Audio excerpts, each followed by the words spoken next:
G'day guys and gal. The Age of Strife was a shit time to be a human. I mean, any time in Warhammer 40k is a shit time to be a human, but this was bad. You think the fall of Cadia and the subsequent formation of the Great Rift is rough?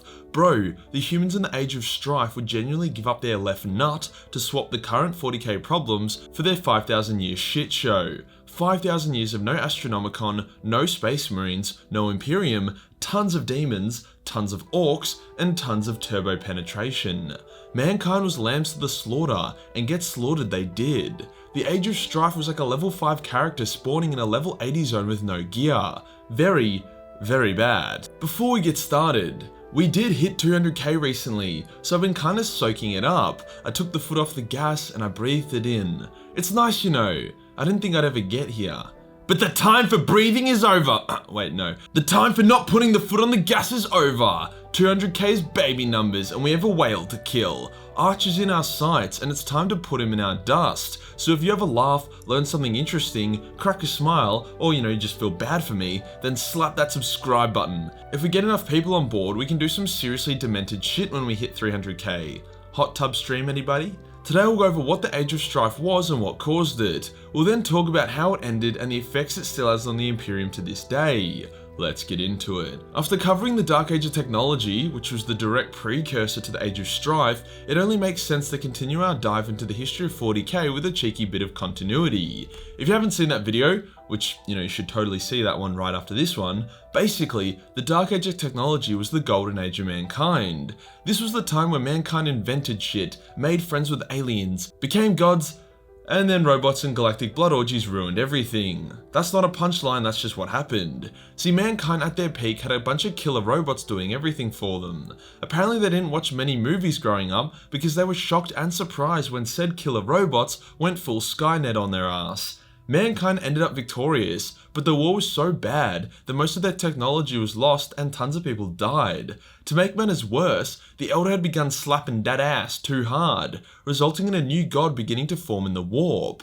This destabilized the warp and made warp travel extremely difficult, hence the human empire was cut off from itself. Isolated, weakened, and now with a spicier warp, mankind was in trouble, hence begun the 5,000 year period called the Age of Strife. The first big issue of the Age of Strife was the demonic invasions. Now at this point, chaos wasn't very organized. They didn't have cultists or space marines, so most of the demons that invaded humanity during this era were more like random evil warp entities rather than bloodletters or plague bearers. They also didn't just appear out of nowhere. The issue began when psykers began to get schizophrenia. Psykers had been around for a little while now, and a lot of humans thought they were pretty cool. After all, they could move shit with their minds and shoot lightning out of their assholes. I can imagine that some of the more progressive human worlds treated them like superheroes. This wasn't the case everywhere though. Less accepting worlds treated the psykers like witches and literally burned them at the stake. Now one would assume that the worlds that treated their psykers well would be happy and safe, whilst the ones that treated their psykers like shit would get some kind of divine retribution. But actually it was the other way around. See, with Slaanesh soon to be born, chaos was empowered, and demons began to possess most of the psykers at the time. The psykers didn't know how to prevent possession, and they also weren't soul bonded with the Emperor, so they couldn't really do much about it. So yeah, imagine if the Justice League appeared, saved the day for like 20 years, and then one day they all started contorting violently and began feasting on the flesh of children. Quite a jarring experience, I would say.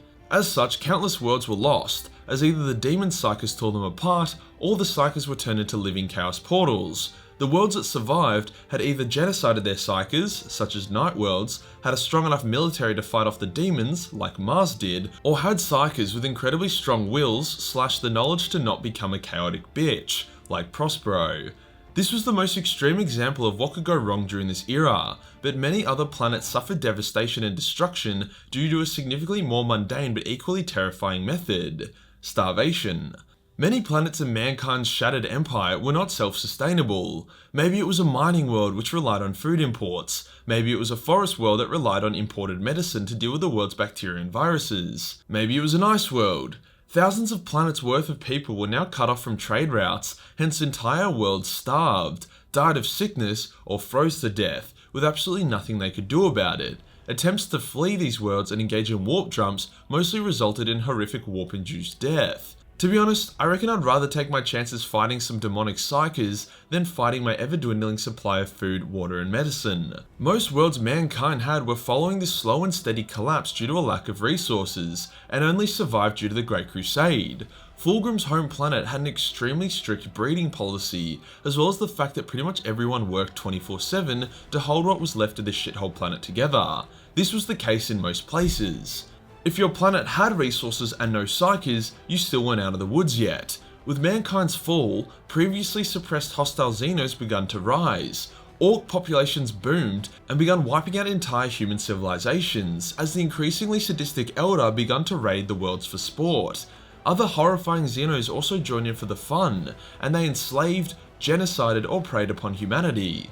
All in all, a copious amount of strife was occurring. So what was Earth up to? Earth and Mars had been powerhouses and the capital of mankind during the Dark Age of technology after all. Well, everything on Earth, now called Terra, went to shit. It seems that small wars with Mars combined with a shitload of civil wars resulted in Earth becoming a fragmented wasteland where dozens of different techno warlords vied for control of the planet. Mars kept itself busy by dealing with rogue AIs and putting down their demonic psycho populations, and they actually came out on top. However, by the time Mars had its shit together and went to visit Terra to see if they could reform the human empire, it was too late. There was nothing worth saving in their eyes, hence they returned to their red planet and began plans of their own. The Marsi boys were even able to get a few expedition fleets out into the galaxy by waiting for temporary lulls in the warp storms. These expeditions would form Forge Worlds, which would remain a huge asset to humanity to this day. So how did the Age of Strife end? Did the Emperor end it? Well, kinda, but not really. The Emperor had been around for dozens of thousands of years by this point. He had seen the Dark Age of technology and humanity's fall. He had lived on Terra during its 5,000 years of civil war and collapse, yet he had barely done anything to intervene. This was because during humanity's Dark Age of technology, the Emperor was either content with mankind's position and was happy to continue to watch from the shadows, or the Emperor knew he could not challenge mankind in its current state, so he needed to wait for the Age of Strife to occur before he could make his move. And maybe it's even a combination of the two. Even though the Emperors Crusade did mark the end of the Age of Strife, the Emperor had to wait for the warp storms to stop, otherwise he'd never be able to leave the solar system. The way the warp storms ended is actually quite ironic. See, as Slaanesh had been getting closer and closer to being born, the warp storms got worse and worse. However, on the moment of her birth, the psychic shockwave was so big that it blew away all the storms and it made warp travel available again. So the Emperor actually needed Slaanesh to be born before he could begin his crusade. Here's a good analogy.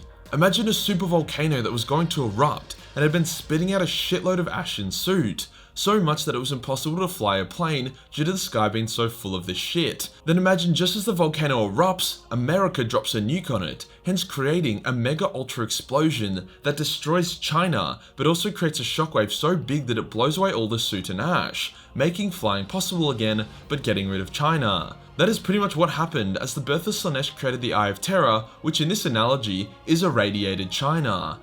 With the warp storms gone, the Emperor came out of the shadows with a fuck huge army of super soldiers and absolutely wiped the floor with the techno-barbarians, making his Space Marine legions and going into the galaxy to save some humans and wreck some Xeno shit. But that doesn't sound super strifey. I mean, I guess it does, especially considering his sons betrayed him and he ended up more disabled than a decapitated Stephen Hawking's, but that comes later and that's not what this video is about. So how does the Age of Strife continue to affect the setting to this day? The big one is the xenophobia. During the Dark Age of technology, mankind would readily ally with Xenos or just let them do their thing. It was due to the huge amount of predatory Xenos that began to raid humanity during the Age of Strife that made humans hate anything that wasn't one of them. You know, humans except for those fandoms that draw big titty Tau and Eldar girlfriends. What? I'm not a part of them. I'm not good enough at drawing. The Age of Strife also acted like a reset button for mankind's culture. The enlightened humanity of old was gone, replaced by an extremely diverse and cynical race of people. Symbolism and superstition became king, skulls started to adorn everything, and warriors started picking fashioned gear over functional. Humanity lost most of its STCs, and any fragments of it that they did find resulted in the massive wank fest, even if it was just an STC on the best way to buttered toast. The issue with this STC obsession is that mankind refuses to invent and innovate on its own, hence any technological advancements in the Imperium are due to the discovery of an STC or because Call performs some cheeky tech heresy. Without the Age of Strife, mankind would be significantly less willing to accept the harsh authoritarian regime that is the Imperium, but when the options are to become an insignificant cog in the wheel that is the Imperium or get raped by demons, it's not a hard sell. If you enjoyed the video and you want to support the channel, then Patreon is the place to be, where only $1 per month give you access to a boatload of Warhammer hentai. Hit the subscribe button, then hit the real subscribe button for more strifey content. Join the Discord for more memes, and I'll see you in the next one. Peace.